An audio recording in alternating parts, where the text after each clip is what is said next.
What's up, everybody, man? This is your boy Raymond again, coming in with another video on the Hellcat. So, yeah, man. So this is the first repair I'm making on the Hellcat. This is day number 3 of ownership for the Hellcat. I noticed that the steering wheel is off center, and in order to go straight, I have to kind of keep the steering wheel a little bit canted to the left more than it should have to be. It's not really dead center. Hands off the wheel, it's not really pulling, so I'm gonna see if that wheel alignment will correct the steering angle. It may be off just enough to kind of throw that steering wheel off, or it could be the actual steering angle sensor that is doing it, but I have no codes for a steering angle sensor. I use an OBD2 port scanner, and I can scan all of the modules on the car, not just the check engine light. So there was no codes for the steering angle sensor in any of the modules. So we'll see if this will, if we're gonna do the wheel alignment check first to see if it's out of alignment, and if it is, we'll obviously correct the alignment. If it's not, then I will go to the next step, which is to take it into Dodge and see what's going on with the steering angle sensor. But I'm pretty sure that that the wheel alignment should correct this issue, because it's not really that bad. I'm gonna show y'all what I'm talking about. All right, so you see, I mean, it's hard to show because I got the iPhone and I don't have the wide. But if you're looking at it from my perspective, you see how that wheel is off center right there? That's kind of straight, right? As far as the car going straight, but you see the wheel is off center. But if I put the car wheel straight, I'm pulling to the right. So I believe it's got a kind of a hard pull to the right.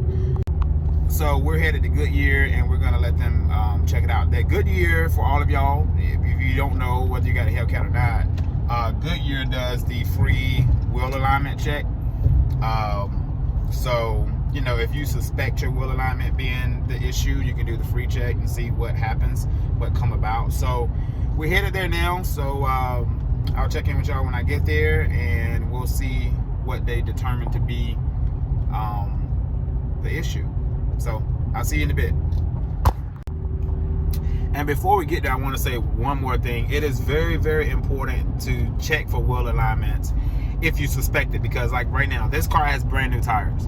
So if you continue to drive a car out of alignment, you're gonna pretty much burn those tires to death. Like, you're gonna make the tires wear quicker prematurely. So it is so important that if you suspect a wheel alignment, I don't care what kind of car you have, if you want to protect your tires, then you definitely need to take it in. Also, this car does have a slight, very slight wheel vibration. I mean, it's because I am a car dealer, I can pick up on anything. But if you were a passenger in my car, you may feel it or you may not. It just depends on the road that we're on that particular time. So I believe, and you know, with a wheel that's out of alignment, you can have that happen as well, because the wheels aren't going straight, so they're kind of almost creating a little bit of a hop, and that hop can kind of come through in the form of a slight vibration. So if you suspect any of that, man, take it in, get a wheel alignment check. Don't just pay for a wheel alignment. Go to a place that actually do the check first, and then let them prove to you that it's out of alignment. They'll show you the report, because it prints out a report showing you that it's out of alignment. But that's another reason why it's so very, very important to take it in, to get it if you suspect it. If you suspect that it's out of alignment. All right, that's all I want to say. Now we're gonna get to the shop. Let's go. All right, y'all. So we're here at Goodyear, as you can see back there, and we're gonna see if this resolves it. So you see the Hellcat right there. There she goes. I'm gonna try to get a video of them taking it back, because I have no video of anybody else driving this car but me. And I don't even have a video of me driving a car. Oh, that light, that's crazy. So that's what we're gonna do. So we're gonna see if this wheel alignment is the reason, and if it's not, we'll go from there. So I will tell y'all what they said, man. I can't wait to start modding this thing though. But this, you know, as I said, this channel is based on, can you buy a used Hellcat and it not break all the time, right? Is it a good buy? That's the whole purpose of this channel. So if you're in the market for a used Hellcat, which a lot of people will be, especially because the red eye just dropped. And so a lot of people are going to try to get, you know, from the regular Hellcats into the red cat. I mean, the regular Hellcats into the red eye. So, yeah. So we'll see, man. We'll see if it's a good. If it was a good buy so far. I mean, this is basic stuff. I mean, wheel alignment. That's not a repair, right? That's maintenance. And so you can't constitute this as, oh, you 3 days later now you're taking the car to the shop. This is not a repair, okay? This is maintenance. Don't count. But based on what I felt the last 3 days, I've driven it every single day for the last 3 days.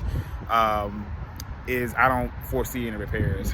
We're gonna start talking about the gas mileage though in a minute, because I'm not feeling what other people are feeling when it comes to the gas mileage being horrible. Like, I mean, it is horrible, but it is a Hellcat, so what do you expect? I'm expecting to at least do like 15 miles to the gallon, right? So far, I'm averaging 18. But I drive, and this is an eco mode. You can't do this in 700 mode every day, all day. You know what I'm saying? But literally, it's a press of a button to get into the 700 configuration. And so when you get tried or when you want to do some pulls, boom, boom, boom, boom, and you're done, and the car is ready to go. So, so yeah. So I'm gonna try to get some video of them taking it back, and here we go.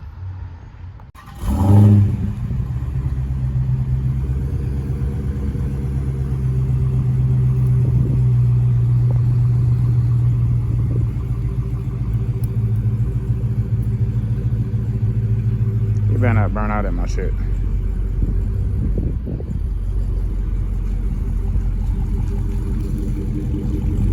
That's so stop. Oh, when we get that exhaust going. So she's going back and see what she gonna get done.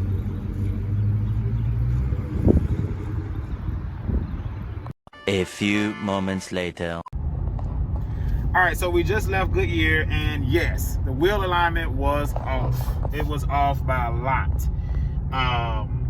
And you know, as I said, that is maintenance, man. That is preventative stuff. That's stuff that people, you know, neglect to do.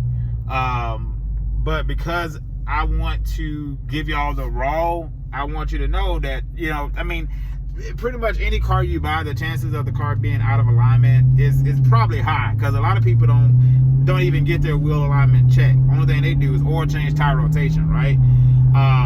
And they got all these potholes that are hitting left and right, knocking the car out of alignment. So anyway, it was out of alignment. Steering wheel is right down the middle now. I mean, it's 0.01 degrees off positive. So it's I mean, you really can't tell. But I mean, I can tell because I'm very meticulous. But if I show y'all now going straight, I don't have to hold it, and it's dead center and it's not pulling anywhere, right?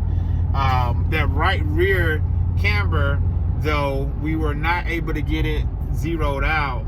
Everything else is in the green except that camber is negative 0.9, the right rear camber. So if anybody have a Hellcat on here on my channel, in the comments, let me know if you've had issues with your right rear camber being adjusted, not coming into the green or whatever on your wheel alignment report.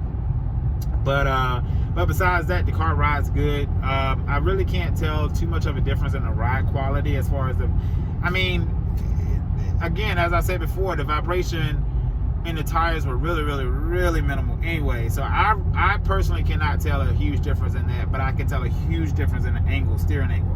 On the initial report, the steering wheel was 0 negative. Hold on, I'm gonna tell y'all right quick. And I have the report right here so you can see. So when I tuck it in, you see that steering angle? It was 0.40 off, right? So that is a big noticeable. That's almost 0.5, so it's almost half a degree off. So you're definitely gonna see that in the steering wheel. Now it is positive 0.01, so you're not gonna really see that. I mean, that's probably the best you're gonna get, especially with it being a car with 52,000 miles on it. About to cross over in 53,000. I'm at 52,995. So almost a 53,000 mile Hellcat. So there are certain things you have to be realistic about, and then there are certain things you have to be meticulous about, right? you got to just distinguish between the two. Yeah, man. So everything is good. Everything is good with the wheel alignment now. I feel good about knowing that I'm not gonna, get those tires worn down too quickly. So yeah, that's it, man. Thank y'all for watching the video. If you learned something, let me know in the comments. But definitely, my used Hellcat needed a major wheel alignment. Okay, so that's the first thing I'll tell y'all that it needed. But again, that is maintenance, man. That's not a repair. That's not a mechanical repair that you're having to repair. Okay. But I'll see y'all on the next video. Hopefully we'll be getting towards that modification here very soon. But I do want to get everything as far as the preventive stuff done. I got brand new brakes, brand new tires. All of the fluids have been changed. So in that respect, we're good to go. So the only thing I got to do now is begin the customizations. I may look at getting the wheel balancing check. That'll be the other thing, just to kind of make sure that the wheels are balanced, because I do have, like I said, a little slight road vibration. If I look over at my passenger seat, the seat isn't shaking, so it's not that intense, but I can feel it. And then that comes down to two things. It comes down to the quality of tires, and it comes down to the balancing. Some tires are just not comfortable tires. And there may be cheap tires. So I'm going to investigate the tires, and then from there I'll look at the ratings, and then I'll decide, do I move towards balancing? If the tires are rated to not be as comfortable, then I won't even move towards balancing, because I'll know that likely. Yeah, I lost storage there for a minute. But yeah, I'll know basically if the balancing is needed or not. If the tire rating is, rated like 1 for comfort, then I'll know, like, yeah, it's likely the tires, because it's not a whole lot of vibration at all, man. So yeah, so definitely, if you're interested in learning, or if you're interested in buying a used Hellcat and you want to see, like, hey man, is it worth it? Am I spending my money for nothing? Am I going to constantly always have it in the shop? Subscribe to the channel, follow my experience, and at the end of the day, all of our experience though is different, because every car is different. But this will give you some insight, man. Thank y'all for watching the channel. Hit that like button, drop a comment, let me know what you thought about today's video. Let me know if that right rear camber, if you've had problems with adjusting that with wheel alignments, or just cambers in general, the left or the right. So thank y'all for watching, man. I'll see y'all on the next video. Performance mods are coming, cosmetic mods are coming. I am getting myself a baseline with the car, so before I start doing any type of performance mods, so if something goes wrong, I'll know at least what the baseline of the car was. I'm gonna put 1,000 miles on the car to establish my baseline, and then we'll start doing some performance mods, so that way if something goes wrong, I'll be able to go back and say, hey, nah, the car always drove like this, and I put the mod on and it started driving like this, right? So that's very important to do, in my opinion, so that you have that baseline established. So I'll see y'all on the next video, man. Peace.